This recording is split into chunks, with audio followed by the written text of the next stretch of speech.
Magandang tanghali, bagong Pilipinas. Una sa ating mga balita. Pinasinayaan ni Pangulong Ferdinand R. Marcos Jr. ang bagong rehabilitated fish port sa Pangasinan.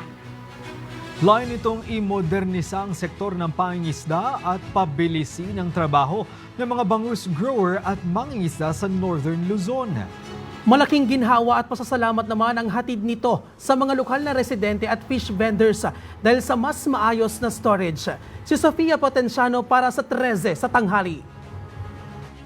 Personal na binisita ni Pangulong Ferdinand R. Marcos Jr. ang newly rehabilitated Sual Fish Port Complex sa Pangasinan, kasama si Department of Agriculture Secretary Francisco Chu Laurel Jr. Layunin nitong paigtingin ang hakbang ng pamahalaan na imodernisa ang mga fisheries infrastructure at palakasin ang suporta sa mga mangingisdang Pilipino. Tampok sa pasilidad ng isang processing facility, 4 na cold storage units, 4 na blast freezers, 2 chiller rooms, at 2 flake ice making equipment at storage. In-expand ito, nilakihan, binagyan ng bagong cold storage, blast freezer, ice maker para ma-process yung mga bangus dito sa napakaraming bangus dito sa Sual, sa Bolinao, dito sa area na to. Of course, marami din mangingisda. So may capability na ngayon tayo mag-process ng bangus, freeze for export for the local market. At of course, pati yung mga isdang dagat na nahuhuli ngayon, pwede nang i-freeze, no?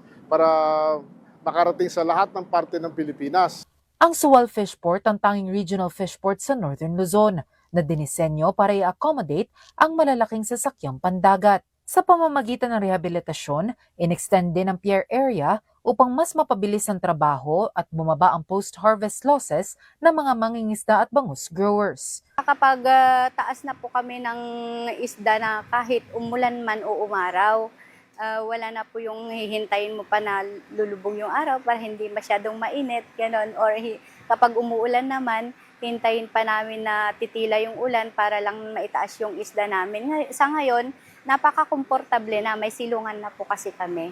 Malaki po na itutulong nito kasi nga po kapag halimbawa hindi namin maisisell kaagad yung isda, nandun na napapaganda yung quality ng isda namin, pwede namin ditong idaan muna. Lubos din ang pasasalamat ng mga lokal na residente at mangingisda sa bayan ng Sual dahil mas maayos na pasilidad na ang makakatulong para mapanatili ang kalidad ng kanilang huli. Maiiwasan na rin ang pagkalugi kapag bumaba ang presyo ng isda sa merkado.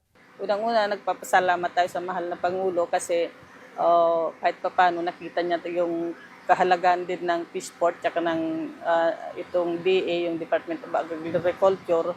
Malaking tulong sa mga mangingisda at sa mga magsasaka na nakakapagbigay sila ng magandang trabaho at tulong para sa mga tao. Para sa totoong balita sa Bagong Pilipinas, Sofia Potenciano, 13 sa tanghali ng Congress TV.